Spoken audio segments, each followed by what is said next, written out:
जय श्री राधे, जय श्री कृष्ण। आज 24 मई है, जो कि भारतीय सभ्यता में और भारतीय संस्कृति में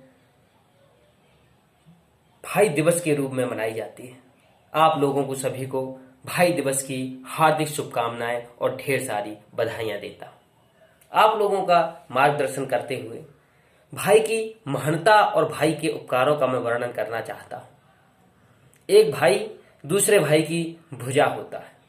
आपने देखा होगा गांव में कि आप जब सुबह उठते हो तो एक झाड़ू से अपने पूरे घर को साफ कर दिया करते हो।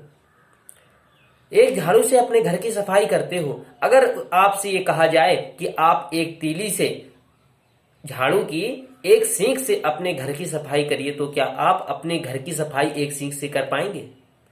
ये असंभव है। ये असंभव है कि आप अपने घर की सफाई एक सींक से कर सकते हो। उसी प्रकार अकेला भाई कुछ भी नहीं कर सकता।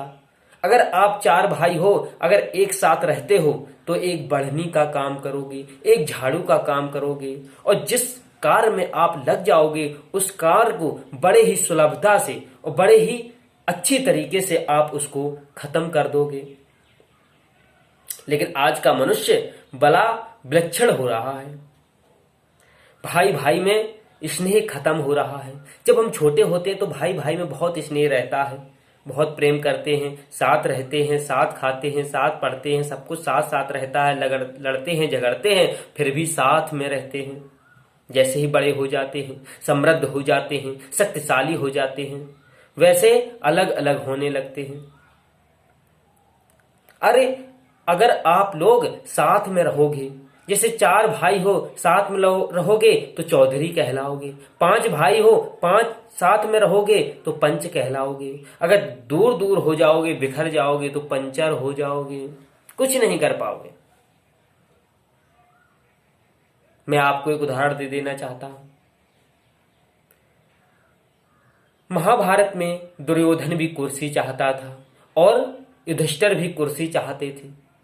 दोनों लोग कुर्सी चाहते थे, कोई कुर्सी छोड़ना नहीं चाहता था। सभी लोग धन चाहते थे, धन को छोड़ना कोई नहीं चाहता था।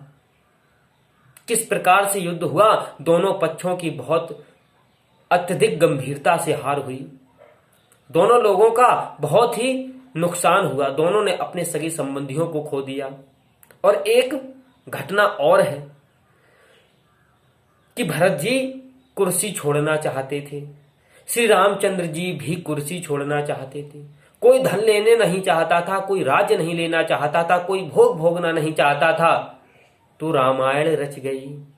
और जो कुर्सी लेना चाहते थे वो महाभारत रच गई। तो आप महाभारत रचना चाहते हो कि रामायण रचना चाहते हो?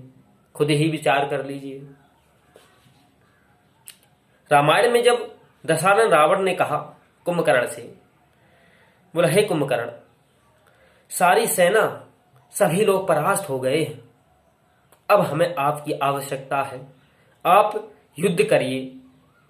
जब सारी बात कुंभकर्ण को बताई तो कुंभकर्ण ने कहा भैया आप जननी जगदम्बा को हर ले आए हैं, आपका विनाश तो निश्चित है, लेकिन अगर भाई बुरे वक्त में है तो उसका साथ देना एक भाई का परम धर्म है। जब विभीषण छोड़कर चले गए रावण को, तब कुंभकर्ण ने कहा विभीषण से, हे विभीषण, आप भले ही भगवान श्री राम के बहुत ही सुंदर भक्त हो, जग जानता है आप श्री रामचंद्र जी के परम भक्त हो, लेकिन आपको सम्मान की दृष्टि से कभी नहीं देखा जाएगा। आपको उदाहरण के तौर पर यही कहा जाएगा कि लंका घर का भेदी लंका ढाए। आपको कभी वो सम्मान नहीं मिलेगा, आपको वो कभी इज्जत नहीं मिलेगी जो एक भाई को मिलनी चाहिए। मैं आप लोगों से आग्रह करता हूं कि अपने भाई प्रेम को, अपने भाईचारे को बनाए रखें। भाई से बड़ी कोई इस संसार में शक्ति नहीं है, कोई सामर्थ्य नहीं है, कोई अलौकिकता नहीं है। आप भाई से भाई बनकर दोनों हाथों की भुजा अगर आप किसी भी कार्य में लग जाएंगे तो उस कार्य को आप बड़े ही भांति बड़ी ही सुलभता से उस कार्य को संपन्न कर लेंगे। तो भाई कैसा इस संसार में कोई शक्ति नहीं है भाई भाई के साथ रहकर आप सब कुछ कर सकते हैं। तो आप लोगों से हाथ जोड़कर हमारा निवेदन है कि अपनी भाईचारे की भावना को बनाए रखें, भाई प्रेम को बनाए रखें। इसी वाणी को विराम करते हुए आपको भाई दिवस की हार्दिक शुभकामनाएं, बहुत ढेर सारी बधाइयां। जय श्री राधे, जय श्री कृष्ण।